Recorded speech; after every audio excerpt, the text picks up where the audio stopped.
Time now for sports on 104.7 The Cave. Here's Ned Reynolds. Mike the intern, Ned Reynolds in the studio. It's Monday, back to work. I thought it was pretty interesting the way they closed out those Olympic Games in Paris.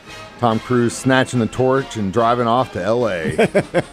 But all said and done, we tied with China for 40 golds. The total medals, we just destroyed it. But, you know, your thoughts on the last 2 weeks of Olympic championships? In regards to China, I'm going to address that in a minute. It's the first time in Olympic history that's ever happened. Really? First time that two nations have tied for the same gold. But in regards to the level, I thought it was compelling. I thought NBC did a terrific job of covering the matches. I'm going to tell you now, I didn't see all of it, of course, and I watched the events that I wanted to, which was the basketball and the track and field, and some of Simone Biles. Wanted to watch a little bit of that too.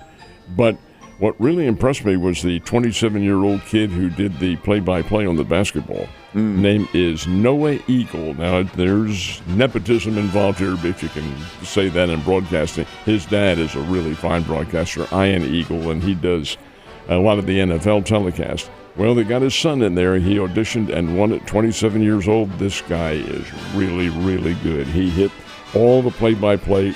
Number one, didn't sound 27. And number two, he was right on with all of the formations.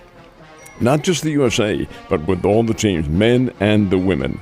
He had Dwayne Wade for the men telecast, and Dwayne did all right.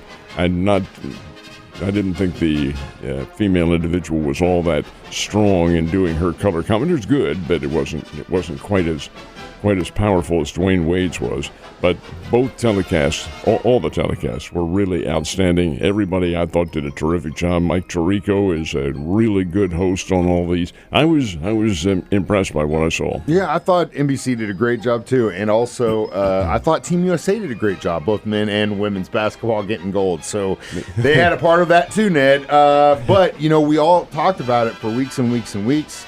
To be specific, how were the ratings? Well, the final ratings for the Olympics won't be released probably for another couple of days until they analyze them and all that. But the one that really did, I can't say I'm surprised, and yet I am a little surprised, was the men's gold medal basketball game, USA versus France. It was late on Saturday afternoon that they played. Everybody wanted to see it. They averaged 19.5 million folks who watched that thing. And that, for a single individual event, was a second record setter. First one was in the previous Olympics with 25 million watching. Now that's an average. It fluctuated from 18 million to 22 million during the match. But the fact that it was basketball, I thought was really good because it's gymnastics that has continued to be the ratings leader in there. But nonetheless, the final ratings for the Olympics, I'm sure, are going to be outstanding. Nothing short of outstanding because this was well covered and I thought very well done. Like I started out our conversation with the fact that now in 4 years the Olympics will be held on U.S. soil. And what are they going to do about the homeless situation in Los Angeles in 2028? I have no idea.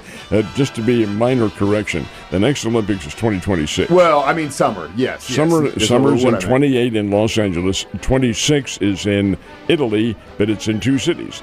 Cortina d'Ampezzo, which is where they'll have the skiing, and Milan, which is where they'll have probably the figure skating and hockey and things like that.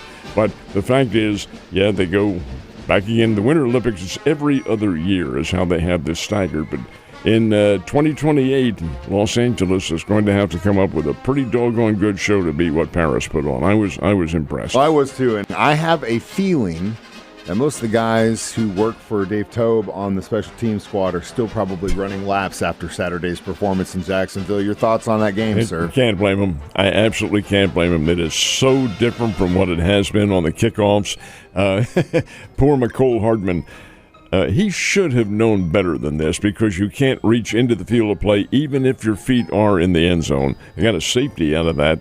And, the final score is 26-13. The safety didn't make any difference, but he comes up looking pretty lame on that one. Should have known the rules a little bit better. You can't really, though, Mike, make a judgment on anything you saw because of the influx of new players in, changing everybody around. We had Patrick Mahomes for one series, and he took the team right down the field, got a field goal out of it. And then everybody else, I thought Carson Wentz is pretty good. He's a pretty good little backup now. And the whole the whole team played hard and tough football. But we talked about this on our pregame show. You can have the interchanging of players. Here's Marquise Brown, one of the top receivers. He's out probably through the opening game. Has a dislocated collarbone, and that has to hurt and put him out. Over and above all that, though, escaped fairly injury-free. But with the numbers of players and numbers of receivers and running backs, offensive players, offensive linemen, defensive linemen, yeah, you can come up with new players off the injured list or off the reserve list or the cut list or whatever, the waiver list. There's one player the Chiefs cannot afford not to have in there, and that is Mr. Mahomes. That's why they need to protect him as well as they can, and he needs to protect himself and guard against any of those runs that he takes where he can get waylaid pretty good. He is a big guy, but he is the catalyst to any kind of championship levels they're going to have, in my opinion. Yeah, and you can tell as soon as that one drive was over, Carson Wentz was right back in there. So, yeah, interesting situation. At the end of the day, it is preseason, and don't get all freaked out. No. Shit, we got a long way to go before that happens. All right, Cardinals and the Royals had a series in Kansas City, and it's probably a good thing they didn't play on Sunday because the Royals would have probably won. Throw the computers in the rubbish heap. No baseball on Sunday? What is this? Well, it's the computer is what it is. There were two games in the Cardinals-Royals series, and the computer is the one that makes all the decisions. The computer does not have a heart nor a soul, folks. It's simply mathematics and how things work. Scheduled them for Friday and Saturday, and gave both teams Sunday off. Heresy. Absolute heresy. Why Major League Baseball didn't see this and give them Saturday off or give them Friday off. But you have to have a game on Sunday.